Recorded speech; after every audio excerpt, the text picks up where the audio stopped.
மாவட்டம் திருவெரும்புத்தூர் சட்டமன்ற தொகுதிக்கான 3 கோடி ரூபாய் ஒதுக்கீடு செய்யப்பட்டு ஒரு மினி ஸ்டேடியத்தை கட்டுவது என்று சென்ற ஆண்டு சட்டப்பேரவையில் நான் அறிவித்திருந்தேன். அதற்கு சூரியூர் பகுதியில் மினி ஸ்டேடியம் அமைக்க அரசாணை ஜியோ வெளியிடப்பட்டது. ஆனால் இந்த சூரியூர் பகுதி ஜல்லிக்கட்டுக்கு பெயர் போன பகுதி.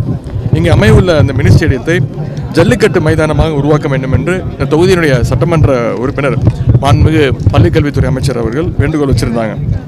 அவருடைய கோரிக்கையை முதலமைச்சர் அவர்கள் ஏற்றுக்கொள்ளப்பட்டு அதன் அடிப்படையில் மினி ஸ்டேடியம் அமைக்க வெளியிடப்பட்ட அரசாணைக்கு பதிலாக இங்கே ஜல்லிக்கட்டு வசதியுடன் கூடிய மைதானம் அமைக்க புதிய அரசாணை வெளியிடப்பட்டது. 5 ஏக்கர் பரப்பளவில் அமையுள்ள இந்த மைதானத்திற்காக தமிழக அரசு 2,50,00,000 ரூபாய் ஒதுக்கியுள்ளது. சட்டமன்ற உறுப்பினர் அவருடைய எம்எல்ஏ ஃபண்ட்லேருந்து சட்டமன்ற உறுப்பினர் தொகுதியிலிருந்து 50,00,000 ரூபாயை இதற்காக ஒதுக்கியிருக்கின்றார். ஒரே நேரத்தில் கிட்டத்தட்ட 800 பேர் 2 கேலரி அமைக்கப்படுகிறது. வாடிவாசலுடைய இரு புறங்கள்லையும் கிட்டத்தட்ட 400 பேர் அமர்ந்து உட்கார்ப்பாங்க. 800 பேர் அமர்ந்து இந்த ஜல்லிக்கட்டு போட்டிகளை காணுவதற்கான ஏற்பாடு செய்யப்பட்டுள்ளது. கேலரி அமைக்கப்பட உள்ளது. அதன்படி இதற்கான கட்டுமான பணிகள் இன்றைக்கு இங்கு நானும் சட்டமன்ற உறுப்பினரும் மாண்பு